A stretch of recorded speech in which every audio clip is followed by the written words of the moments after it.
I'm feeling something. Welcome to the Fresh Mint Podcast, where we are closing the generation gap one conversation at a time. I am Kev Mintz, and my partner on mic number 2 is Josh Mintz. Thank you for tuning in. This is an entertaining old school, new school debate. Again, we welcome you to the Lion's Den. This is episode 4. Now, Boston is at home, ready to bounce back from game 2, where they probably could have taken a 2-0 lead going home, and there was not to be. You know what happened with that. So going into game 3, they had to make some adjustments, start getting things together, and try to get back on point like they did in game 1. The crowd in Boston was going to be prepared for Draymond Green after all the antics that took place out in San Francisco. So he was met with a pretty heavy dose of the Boston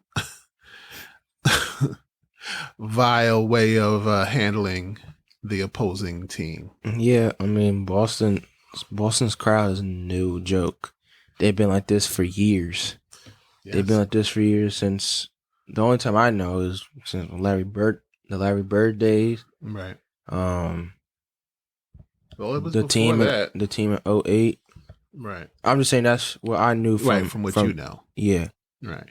But I know it's been going on for a long time. It's a treacherous crowd. Yeah. And it's not to say that there aren't other, tough crowds around the NBA, but right. Boston is notorious, for prepping for, a villain coming into their place, and it's going to be hostile. So, as we said, they were ready for Draymond after the antics back out west. They come in, and Jaylen Brown, being the recipient of a lot of Draymond's ire out there, was focused. He was ready to go. He was on fire from the beat, and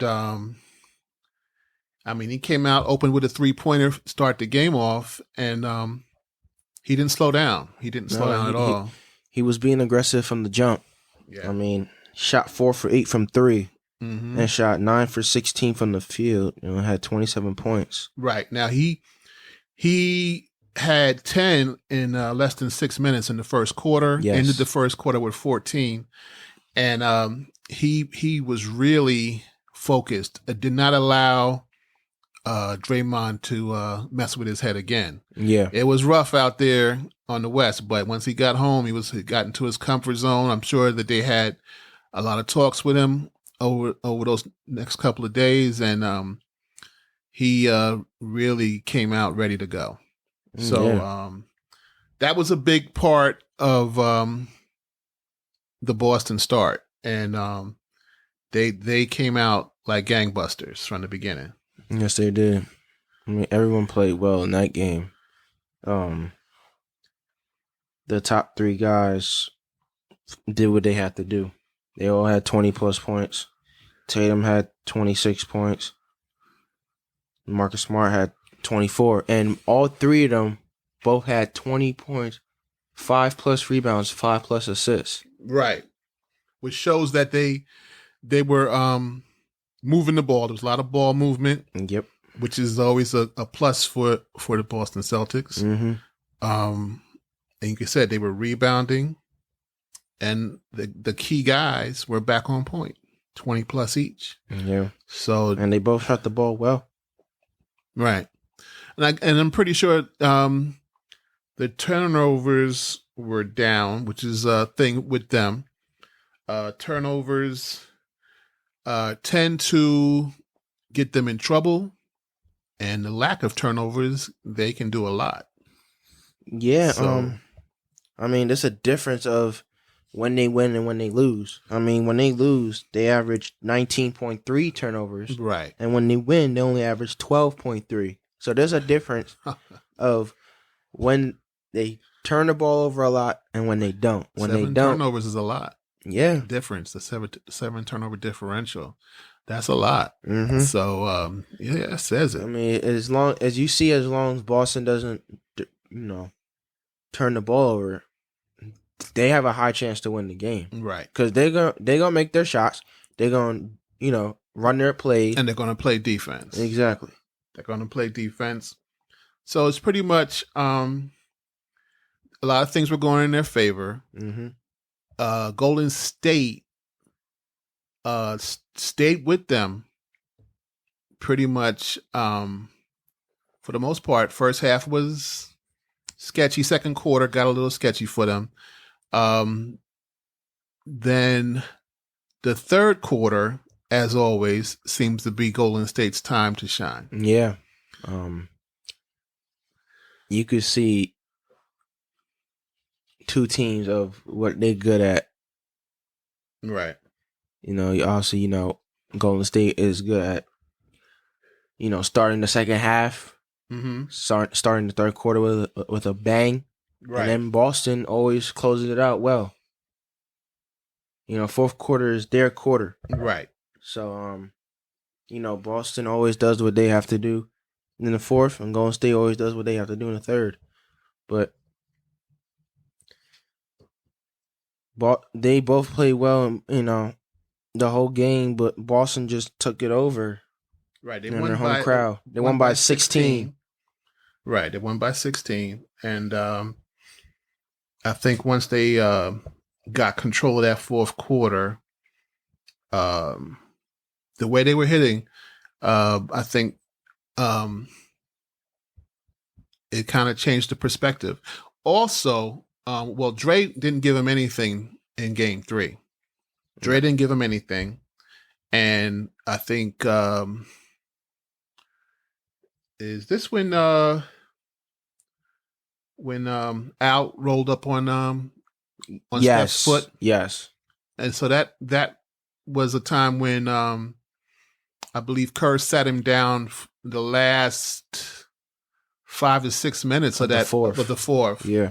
So that kind of put the white flag out there. Mm-hmm. You got a minimal game from Poole again. Yeah. So I mean, there were some issues. There were some issues for Golden State, and we had. Let's see. I mean, I saw where Smart was kind of trying to trade a couple of times with Steph on the 3-pointers, and then he actually caught Gary Payton with a big bank shot 3. Yes. That really pushed them ahead. It pushed them ahead, and it kind of was the story that they weren't going to lose game 3. Mm-hmm. They was going to at least win one game in their floor. Right. And then there was a big play with a turnover by Draymond, and Al threw a baseball pass all the way down court to Jaylen Brown and hit a behind everybody. And hit a crazy layup. Right. Jaylen Brown was so aggressive that game. All the layups he made was ridiculous, acrobatic layups. Right. I mean, layups I've never seen before. Right. The left hand one in the first half. Mm-hmm. And then the one on 2 guys. Right. That was crazy. Yeah. He was focused. He was really focused. He was really focused. So you mentioned that Jayson, Jaylen, and Marcus, 20+ points, 5+ rebounds, 5+ assists, and that's only the second time as that's been done. since Kareem, Magic, and Cooper. Right. So that's a long way off where you had a trio actually get a stat line like that. And in the finals too. Yeah, in the finals. This is where we're at, and that's a big deal. I can appreciate these guys coming out aggressive. The one constant, besides what Steph had been doing, Klay had a couple of bad games, but Klay refocused and he was trying to get it done. And the other consistent player has been throughout the whole series so far has been Andrew Wiggins. Yes. He has not let them down in any way, shape, or form. He hasn't had any jitters. He's been consistent throughout. I mean, he's especially in his first finals, he looked very comfortable. Very comfortable. So, but the C's prevailed, and they looked to.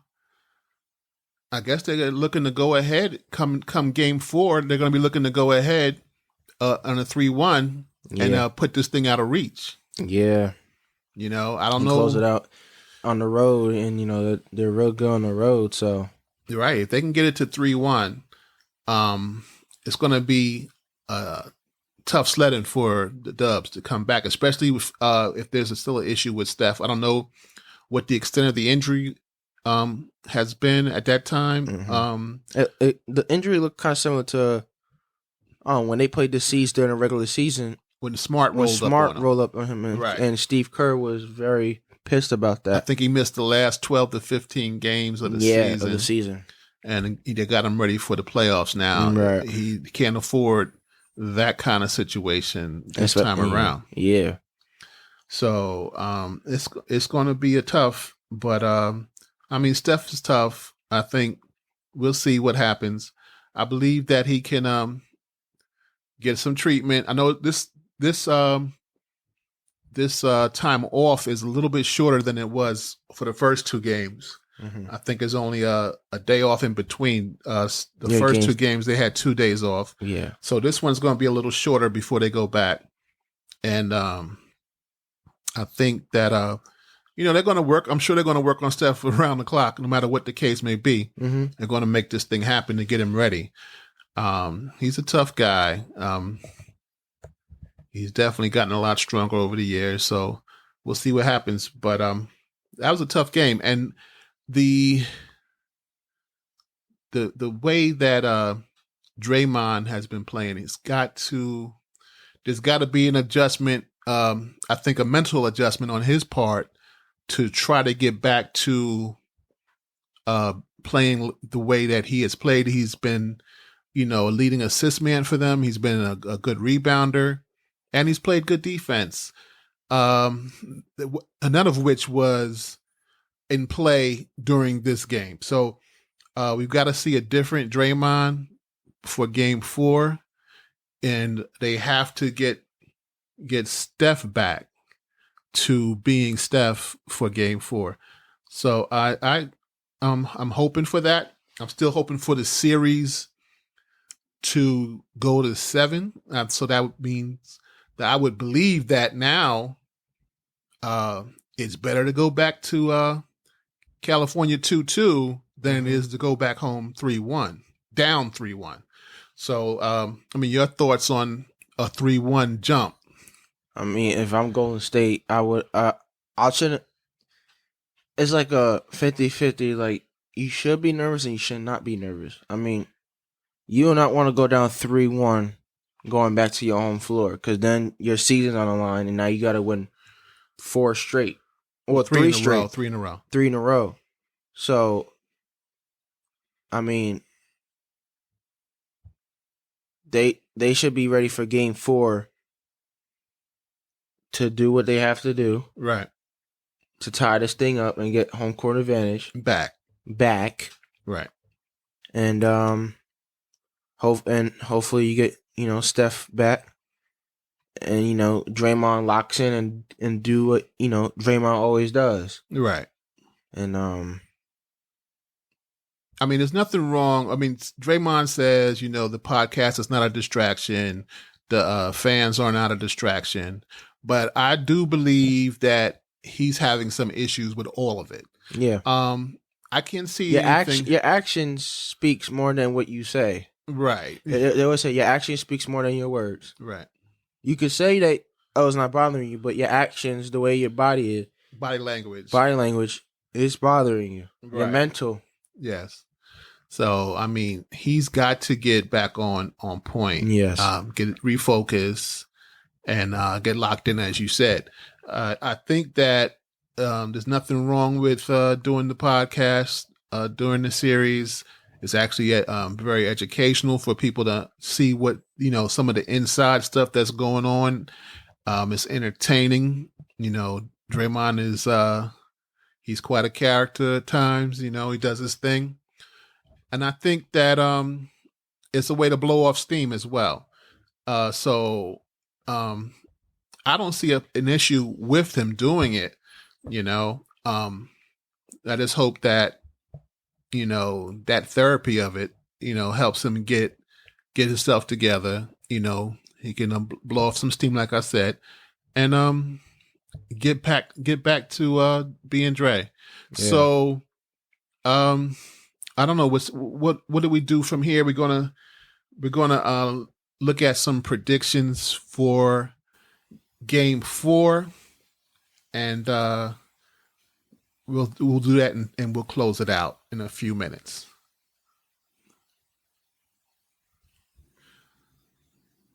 Okay, we're back. It's time for some predictions. Game 3. Game 4.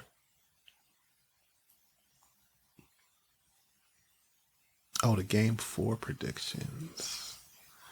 Game 4 predictions. Game 3, we're now in a situation where Boston is up 2-1. Mm-hmm. And still at home, a frazzled Draymond, a hurt Steph, and a inconsistent so far Klay Thompson. I am going to take the Dubs to recalibrate, reset. You think they're going to bounce back? And bounce back. It's a desperation time. You cannot go back to San Francisco down 3-1. They cannot do it. I am going to take the Dubs to tie this up 2-2 and take it from there, going back out with the home court advantage back to them. All right. Well, that was a good pick, Father. I'm still rocking with the C's. Okay. I think they're gonna win Game 4. When both, they won Game 3, so I think they're gonna win Game 4, and they're gonna close it out Game 5 in Golden State. And the way that they played from the beginning, I believe that they're gonna win Game 4. The way Jaylen Brown was locked in, right? Marcus Smart, Jayson Tatum, and not just that, the guys off the bench, Derek White. Oh yes, Derek. I mean, he has 7 points, but he's been solid. And Grant Williams, right, had 10. Right. I always expect Al Horford do what he has to do. Mm-hmm. Robert Williams do what he has to do on the defensive end. Right. I always, know that Marcus Smart is going to do what he has to do on defending Steph Curry. He's going to lock Steph Curry up if, Steph Curry plays, depending on, right, the update of his injury. Tatum's going to do what Tatum does. Jaylen Brown's going to be aggressive. So And I think the C's are going to shoot the ball well, like they did in Game 3. And they're the best team on the road. Right. So I know they're going to win Game 4, and I know they're going to close it out in Game 5 in San Francisco. A desperate animal back at home, down in 3-1, is not going to force Boston to go take it back to Boston and win there. They're not going to. They can't protect their home that one last time. Down 3-1 for game. I was looking for them to do that when they had the 3-2 lead in the series against the Heat. They didn't close it out well. Right. And they closed it out in Game 7 in Miami. Mm-hmm. So I expect them to win in San Francisco. Wow. In front of their crowd. And go home. And go home with trophy to Boston. Fly to Boston. Wow. Okay. They the Road Warriors. They play better on the road. Mm-hmm. So far this playoffs season, they have played better on the road. So, I believe that they're going to close it out on the Warriors' home floor and end their season. Wow, that's some heavy stuff right there. Yeah. Okay. Yep. Okay. Well, we're not gonna, stand here and press you on this, but okay, I'm gonna go along with you. I'm gonna give you that. Mm-hmm. I'm still thinking, I'm going to try to stay with my original pick and say it goes 7 by forcing it back to home court and a 2-2. So we'll see. Hopefully, Steph can recover enough to get out there, and Draymond will be Dre and Clay will be Clay, and we get back to it. And maybe Steve will, use the bench a little bit more. Maybe Poole will pick it up, and maybe he can get some of the other guys in, like Kuminga or Toscano. We'll see what happens. Thanks for listening in. We appreciate it. And blessings to you all. Blessings. Catch you guys in the next episode. Peace. We want to thank you for coming to the Lion's Den and taking the time to listen to the episode. Be a part of our old school versus new school debate. Leave a comment on an old school topic. Or a new school one. Or just your thoughts on the episode. Peace, love, dove. And blessings to everybody. Yeah, so don't change with the weather. Warm some beers, most of the way.